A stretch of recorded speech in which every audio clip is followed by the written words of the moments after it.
Kakapasok lang na balita, sa hindi man lamang dahilan muling nagbabala si Pangulong Bongbong Marcos. Hinikayat ang Armed Forces of the Philippines na maging handa sa bawat oras sa posibilidad ng pagsiklab ng gulo. Ang nakakapagtaka lang dito, mukhang may hindi sinasabi sa publiko ang gobyerno na ikakatakot ng mga Pilipino. Tinukoy rin ni Pangulong Marcos ang Taiwan na pag sinakop to ng China, madadamay ang Northern Luzon. External security environment is becoming more complex. It is becoming more unpredictable.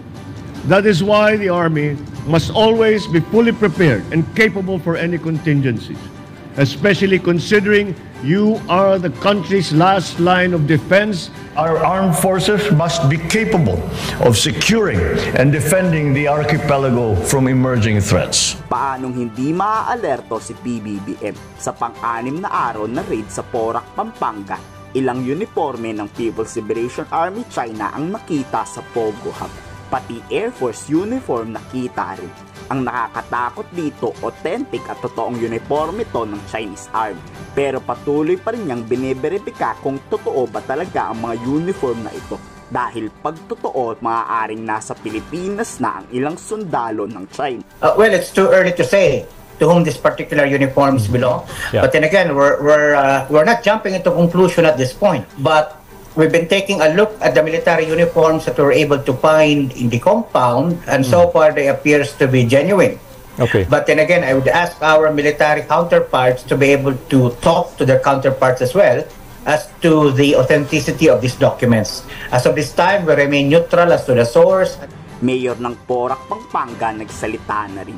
Wala raw siyang kinalaman sa illegal na pasugalan sa kanyang bayan. I condemn these heinous activities.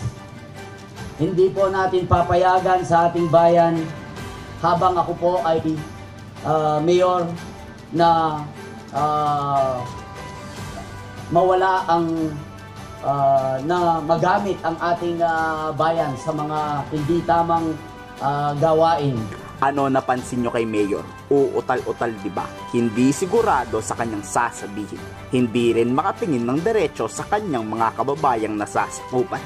Dito pa lang halata mo na agad na nagsisinungaling tong si Mayor. Pero antayin na lang siguro natin ang kabuuang investigasyon. Baka ikaw na ang susunod kay Mayora Alice Go. Balaan po sa sabienda na maging protector tamo po kano ning Pogo. Makanano tamo pong maging protector nung itang simple violation na pwede tanang palampasan pero etaya papelampas. Alam nyo bakit sangkot si Mayor sa raid ng Pogo? Pinaghihinalaan kasing pagmamay-ari nito ang ekta-ektaryang lupain pinagtitirikan ng Pogo Hub. Pero mariin nga itong itinanggi ni Mayor. Bayo tapa po may Mayor, makatalakad na la, ring alwang building ka rin. At eya po kay katamo, alatamo pong, etamo po magmamayari, ketang gabon ka rin for your information. Po. Maki-question niya naman, deta ka nung building ka rin, etala ba ikit mi talakad, makanita, for your, at atin mo naman pong fake news, as so per se, is a legitimate business. Po. At nung legitimate business siya, yapin po kaya kaming inapruban. Nung EMIA apruban, madimanda na kayo man, maombudsman na kayo man. Dereliction of duty, abuse of authority, o biyayalwa pang kaso na pwede na pong ikaso kaya kami.